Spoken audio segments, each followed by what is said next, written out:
Welcome to Wild Edibles, video number 8, Black Walnuts Part 4, Processing Walnuts with the Wet Method. Okay, here is my setup for processing walnuts using the wet method. Over here I have my trash can. I have my plug-in drill with the paddle mixer. I have a bucket here filled with water we're going to use to dump into there afterwards, just so we can get a look at them and see how well they processed. There's some of my walnuts using the dry method. They're completely black, so they're nice and soft, so they should be good to go to process this way. And over here is a sifting tray that I use for my garden. After I'm done, I'll go ahead and put them in that sifting tray and let them dry. So that's the basic setup. Something new I'm doing this time is I decided to have a second trash can, and I drilled 1-inch holes in it, and I'm going to use that like a sifter. So I'm just going to basically put that into the other trash can, spin everything around, and when it's done processing, I just take this up and out and dump it into the bucket instead of having to dump this trash can with all that water and then fill it up again. So this is something new this year. So anyway, by the way, a big shout out to Edible Acres. They're the people that I saw do this method. So shout out to them. So to get started, you go ahead and dump your walnuts into the strainer, then put the strainer in, and then fill it up with water to the point where it's just barely covering the nuts. And then you're good to go.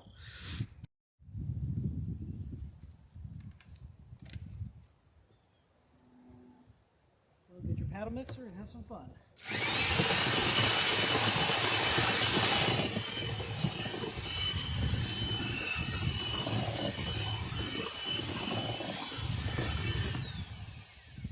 I don't think the Edible Acres guys mentioned is that some of these are very good at getting away from the drill. So if that happens, just squish down on them like that.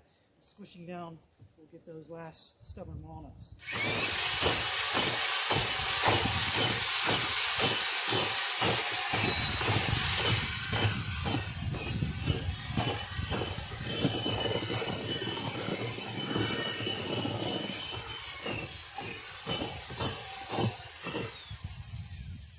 Combination of swirling and pushing down.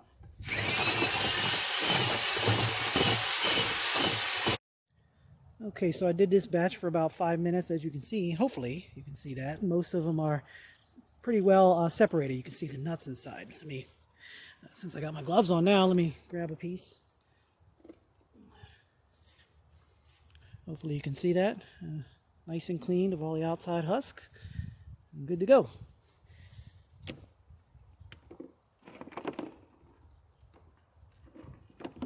Yeah, they're all looking pretty good.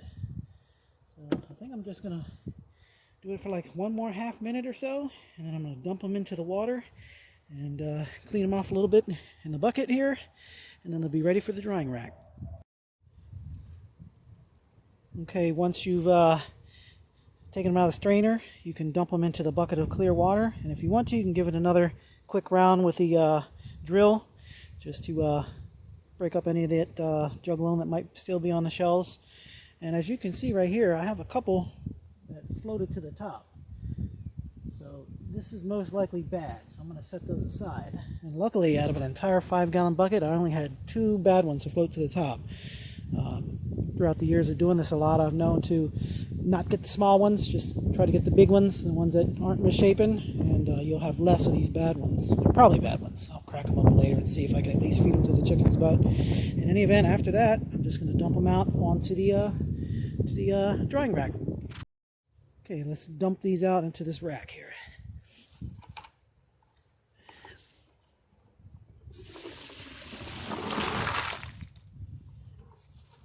They look pretty good. There's one here that has a little bit of husk on it. Get off of my hand, spread them all out, and let these things dry. Now, even though I have a lot of cats, the squirrels will try to come and steal these, so I'm going to put them somewhere like on the back of my hood of my car, the trunk of my car, so that it's high up and the squirrels won't get it. But that is how you process black walnuts with the wet method. Hope you enjoyed it, and I hope you try it out. Thanks for watching. P.S. This is what they look like when they're out to dry. Isn't that a great sight? It's about 105 walnuts. Pretty good for 10 minutes worth of work. and I only have about 18 buckets left to go. PPS. If you have a stream like Justin Rhodes does, you can basically put the black walnuts into a burlap sack, tie it to a rope, and then tie that rope to a tree, or place a rope across your stream to 2 trees and then tie a rope to that one and let the water do all the work for you. I've never done it, but I saw it somewhere, read it somewhere, saw it somewhere, I can't remember, but that's another method you could use. Thanks.